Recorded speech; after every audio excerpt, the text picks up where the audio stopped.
আসসালামু আলাইকুম, কেমন আছেন সবাই? আমি আলহামদুলিল্লাহ। আজকে একটু খোলা মনে খোলাখুলিভাবে আলোচনা করি।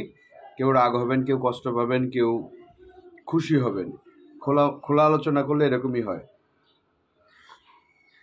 কাউকে প্রপার খুশি করা যায় না, আবার কাউকে খুব বেশি একটা করা যায় না। হ্যাঁ, মনে করেন যে সত্যি কথা শুনতে অনেকের খারাপ লাগে। তো সত্যি কথাটা হচ্ছে, সাকিব ভাইয়ের ফেভারেট একমাত্র সাকিবিয়ানরা ছাড়া বাকি সব ঝোঁটা, বাকি সব ঝোঁটা, বিশ্বাস করেন। কারণ আপনার দেখা গেছে যে তাণ্ডব পাইরেসি হয়েছে টেলিগ্রামে গত 2-3 দিন থেকে ঘুরতেছে। আজকে সকালে গতকালকে আমার শুটিং ছিল, নিলয় আলমগীরের সাথে আমার খুব কাজ হয়, আপনারা জানেন। ছোট পর্দার, বড় পর্দার যেমন ভাইয়ের সাথে কাজ হয়, সাকিব ভাইয়ের সাথে। তো নিলয় আলমগীরের সাথে আমার খুব স্ক্রিপ্ট একটু অ্যাকশন টাইপের থাকলে আমাদের দুজনের খুব কাজ হয়। তো ও কাজটা শেষ করে আমি অলমোস্ট গভীর রাতে বাসায় আসছি, এসে ঘুমাইছি, টুমাই সারাদিনই ঝিমাইছি আর ঘুমাইছি। সকালবেলা নাস্তা খেতে উঠবো, উঠার পরে দেখি সাধারণত ফানি নাটকগুলো দেখি একটু মাইন্ড ফ্রেশ করার জন্য। আর আমার ঈদের দিন থেকে একটু মুডটা অফ। তো ইউটিউবে, টেলিগ্রাম না, ইউটিউবে যে দেখি যে হচ্ছে আমাদের তাণ্ডব। তো আমি তাণ্ডব এখনো দেখিনি। যদি দেখি আমি সিনেমা হলে দেখবো, আমি ইউটিউবে দেখবো না। এখন বলতে পারেন যে ইউটিউবে দেখলে কি হয়েছে, সবাই দেখতেছে, আমি দেখবো না, আমার দেখতে মন চায় না। কারণ সিনেমার লোক তো, একটা সিনেমা যখন একটা প্রডিউসার ইনভেস্ট করে কি পরিমাণ কষ্ট, এবং একটা ডিরেক্টরে কি পরিমাণ কষ্ট করে, সেটা আমি নিজে চোখে দেখছি। অতএব আমি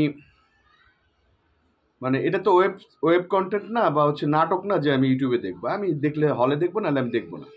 যাক, কি জন্য বললাম না সাকিব ইয়ানরাই অরিজিনাল, বাকি সব ঝোটা? সেটার কারণ হচ্ছে, দেখেন, গত 2-3 দিন থেকে টেলিগ্রামে পাওয়া যাচ্ছে, এবং এখন তো ইউটিউবে অ্যাভেলেবেল হয়ে গেছে এইচডি প্রিন্ট। বিশ্বাস করবেন, সাকিব ইয়ানরা আমাকে যথেষ্ট পছন্দ করেন, যথেষ্ট পছন্দ করেন। ওনারা আমার ইনবক্সে জানতেছে আমি বিরক্ত হচ্ছি, তারপরে একের পর এক এসএমএস দিয়ে দিচ্ছে, এবং তারা বলতেছে, সরি ভাইয়া, আমরা তো কাউকে বলতে পারতেছি না, এই জন্য আপনাকে বলতেছি। আমি বিরক্ত ফিল করি না। আমি দেখবেন, আমি হয়তো অ্যান্সারটা দিই না, বা হচ্ছে ব্যস্ততার জন্য কথা বলা হয় না, কিন্তু আমি কিন্তু বিরক্ত হই না। কারণ তারা আমাকে মনে করে, আপনজন মনে করে আমাকে ইনবক্সে এগুলো দেয়। তো সেইখানে তারা রীতিমতো অনেক অনেক ভক্ত আছে, কাঁদতেছে। সিনেমা কিন্তু ডিরেক্টরের, প্রডিউসারের, কিন্তু ভক্তরা কাঁদতেছে সাকিব ভাইয়ের জন্য, যে ভাই এটা কি হলো, এটা বন্ধ করেন, এটা করেন, ওইটা করেন, ভাইয়াকে জানান, এটা করেন, ওইটা করেন। ভাই, আমি মুগ্ধ হয়ে গেলাম আরও একবার, সাকিবিয়ানরা যে আসলে কি পরিমাণ। আমি সাকিব ভাইয়ের সাথে যখনই কথা হয়, তখন আমি এই ভক্তদের কথা বলি। আপনারা বিশ্বাস করবেন, আমি কিছু কিছু ভক্তদের নামও বলার চেষ্টা করি ভাইয়াকে, যে ভাই এই আপনারা অনেক পছন্দ করে, একদম মন থেকে বলি, এইভাবে বলি। তো প্রোডাকশন হাউস কিন্তু খুব চিল মুডে আছে, দেখা যায় প্রডিউসার এবং ডিরেক্টর খুব চিল মুডে বলতেছে যে হ্যাঁ, বিশ্বের বড় বড় সিনেমা দ্বিতীয় দিনে পাইরেসি হয়ে যায়, আবার শত কোটি টাকা বিজনেস করে।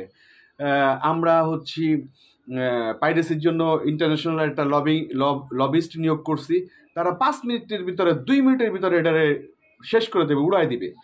তো 2 মিনিটের জায়গায় 2 দিন 3 দিন হয়ে যাচ্ছে, উড়ানোর পরিবর্তে আরও ছড়াচ্ছে।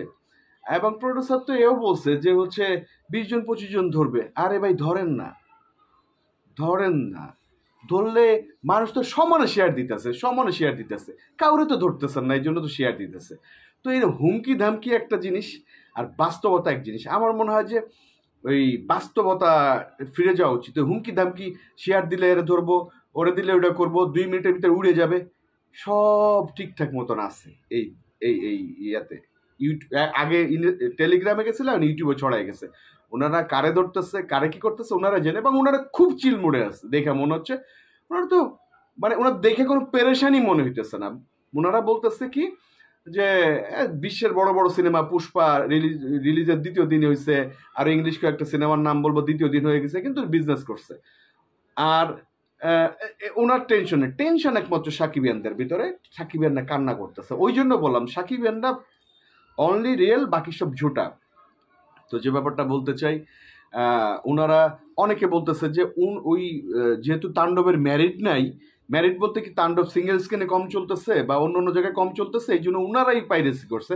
এই বিষয়টা আমি একমত না, ওনারা কেন পাইরেসি করবে, তো এটা আমার মাথায় ধরলো না। তো ব্যাপারটা হলো যে আরও একটা ব্যাপার হচ্ছে, তার মানে প্রোডাকশন হাউস থেকে নিরুৎসাহিত করা হচ্ছে যে আপনারা হচ্ছে হলে যান না, 3-4 দিনের টিকিট নাই।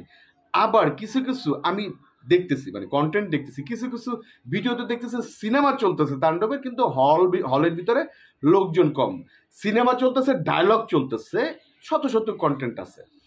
আমি আসলে কনফিউজড যে ওনারা নিরুৎসাহিত করতেছে হলে যান না, হল ভর্তি লোক, অথচ সিনেমা চলাকালীন হলের ভিতরে অনেক মানে ভিডিও দেখা যাচ্ছে, সেখানে খুব কম সংখ্যক লোক। আমি জানি না ওনাদের আসলে ব্যাপারটা কি। আর ওই সবাই যে বলতে চাচ্ছেন যে এটা ওনারাই পাইরেসি করেছে, যেহেতু তাণ্ডব সিঙ্গেল স্ক্রিনে চলতেছে না, এটা চলতেছে না, ওইটা চলতেছে না, লোকজন কম, বরবাদের মতো আওয়াজ নাই, ওনারাই পাইরেসি করছে, আমি এটা আসলে বিশ্বাস করি না, এটা বিশ্বাস করি না। আর ছোট্ট একটা অ্যান্সার দিই, আমাকে যারা ছোট্ট একটা স্ক্রিনশট দিয়ে বলতেছেন ভাইয়া আপনাকে এক পলক দেখলাম, আমি আপনাদের বলি ভাই, এই ব্যাপারে আমি ডিটেলস বলবো, আল্লাহ যদি আমাকে বাঁচায় রাখে। আমি এক পলকের জন্য আসি নাই, আমি সারা দিন প্রায় 150 লোক আমাকে নিয়ে ব্যস্ত ছিল। মে মাসের 12 তারিখে প্রায় 150 জনের একটা ইউনিট আমাকে নিয়ে ব্যস্ত ছিল, শুধু আমাকে কেন্দ্র করে শুটিং হয়েছে 12 তারিখে। তো আমি একটুর জন্য আসি নাই, কতটুকুর জন্য ছিলাম, কি কয়টা সিকোয়েন্স ছিল, আল্লাহ যদি আমাকে বাঁচায় রাখে আমি বলবো। বাট আমি কিন্তু প্রচণ্ড রকমের পজিটিভ একজন মানুষ, মেডিটেশন করা একটা ছেলে। আমি ডিরেক্টার্স মিডিয়া, এখনও ডিরেক্টার্স মিডিয়া, তো আমি প্রডিউসার চিনি না, ওই চিনি না, আমি ডিরেক্টর চিনি এবং ডিরেক্টরকে রেসপেক্ট করি। ডিরেক্টর মনে করছে আমার 2 সেকেন্ড রাখবে, সারাদিন শুটিং করে কয়টা সিন বা কি ডিটেলস একটা ভিডিও করব, ডিরেক্টর মনে করছে 2 সেকেন্ড রাখছে, ডিরেক্টর মনে করলে সিন ফালাই দিতে পারে, ডিরেক্টরকে অলওয়েজ রেসপেক্ট। এখানে আমি পজিটিভলি নিতেছি এবং আমি বলি ডিরেক্টর তো সেরা, কিন্তু আমি ঈদের দিন থেকে এই গত 13 তারিখ পর্যন্ত আমি মেন্টালি ডিস্টার্ব ছিলাম, একদম ডিস্টার্ব। তো যাই হোক, মিশা ভাই বা আরও 2-1 সিনিয়র বড় ভাইদের সাথে কথা বলার পরে আমার একটু পাতলা হয়েছে এবং আমি মানে বলতে পারি আমি এই তাণ্ডবের ব্যাপারটা নিয়ে আমি ডাক্তারের কাছে পর্যন্ত গেছি, মানসিক ডাক্তারের পর্যন্ত গেছি, মানে ট্রিটমেন্টের জন্য গেছি, খালি এইটুক বললাম। বাট আমি একটুর জন্য ছিলাম না, কতটুকের জন্য ছিলাম, কয়টা সিকোয়েন্স ছিল, কিচ্ছু বলতে চাই না, সময় হলে বলবো। আমি বলি আমি 12 তারিখে আমাকে নিয়ে 150 জনের একটা ইউনিট আমাকে নিয়ে ব্যস্ত ছিল, but director always respect, director কতটুকু কি রাখবে না রাখবে সেটা একান্তই তার ব্যাপার। বাট তাণ্ডব আমার জন্য একটা পজিটিভ সাইন, আমি যেহেতু পজিটিভ মেন্টালিটি একটা মানুষ, তাণ্ডব আমার জন্য পজিটিভ একটা সাইন এবং তাণ্ডব আমার জন্য একটা শিক্ষা, এই শিক্ষা আমাকে সামনে আগায় নিয়ে যাবে। আমার জন্য দোয়া করবেন। আমি এখনো পর্যন্ত ওই আগের অবস্থানে আছি, সবাই যখন অ্যাভয়েড করছিলেন তাণ্ডব, তখন কিন্তু আমি তাণ্ডবের ফেভারে ছিলাম। ধন্যবাদ।